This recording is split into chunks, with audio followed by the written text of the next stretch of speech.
آخر کیوں وہ دو ممالک جو 74 سال سے ہمسائے ہونے کے ساتھ ساتھ برادر ممالک بھی تھے اور ایک دوسرے کے گہرے دوست بھی، چند دن پہلے جہاں بہار میں ایک ٹیکنالوجی پارک کی شکل میں IT سٹی بنانے کے خواہش مند تھے اور باہمی ترقی کی طرف قدم بڑھا رہے تھے، آخر کیا وجہ تھی کہ جو دو ممالک 16 جنوری کو باہمی جنگی مشقیں کر رہے تھے وہ 17 جنوری کو ایک دوسرے پر حملہ آور ہو گئے؟ آخر یکدم ایسا کیا ہوا کہ وہ جنگ کی دہلیز پر آن کھڑے ہوئے؟ کیوں جوہری ہتھیاروں سے لیس پاکستان اور جوہری طاقت بننے کا خواہش مند ایران عسکریت پسندوں کے حملوں کے سلسلے میں ایک دوسرے کو شبے کی نگاہ سے دیکھ رہے ہیں، جبکہ جنگ دونوں ممالک کے جیو پولیٹکس کے لیے نقصان دہ ہے؟ یہ سب اور بہت کچھ جاننے کے لیے ہمارے ساتھ رہیں۔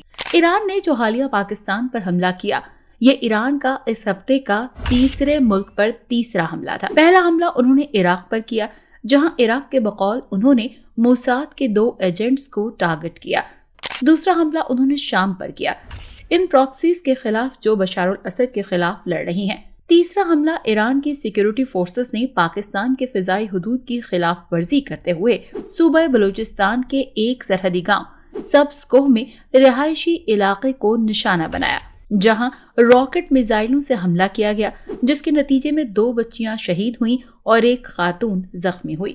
یہ تینوں حملے ان ممالک پر کیے گئے جو کہ ایران کے ہمسائے ہونے کے ساتھ ساتھ ایران کے دوست ممالک بھی ہیں، جو سعودی یا امریکی دباؤ کے باوجود ایران مخالف نہیں یا کم از کم ایران مخالف کیمپ میں جانے کے لیے تیار نہیں۔ صوبہ بلوچستان پاکستان اور صوبہ سیستان بلوچستان ایران دونوں ایک دوسرے کے ساتھ ملحق ہیں۔ یہ 2 صوبے ایران اور پاکستان کی سرحد پر واقع ہیں، جو تقریباً 950 کلومیٹر کے فاصلے پر ہیں۔ بلوچ قوم دونوں صوبوں کی آبادی سے وابستہ ہے۔ یہ لوگ آزادی کے حکمران صوبے سے دوسرے صوبے میں منتقل ہوتے ہیں اور ان کے درمیان رشتہ داریاں ہوتی ہیں۔ کئی شہروں میں ان کے گھر بلوچستان اور سیستان دونوں موجود ہوتے ہیں۔ صوبہ سیستان بلوچستان میں آباد کار بلوچی سنیوں کا عقیدہ رکھتے ہیں، جبکہ ایران اس خلافت کی بنیاد پر ہے، جس کی وجہ سے سیستانی بلوچیوں نے ایرانی حکومت پر امتیازی سلوک کا الزام لگایا ہے۔ اس کی وجہ سے سیستانی بلوچیوں کا مرکزی حکومت کے خلاف دہشت گردانہ کارروائیوں کا الزام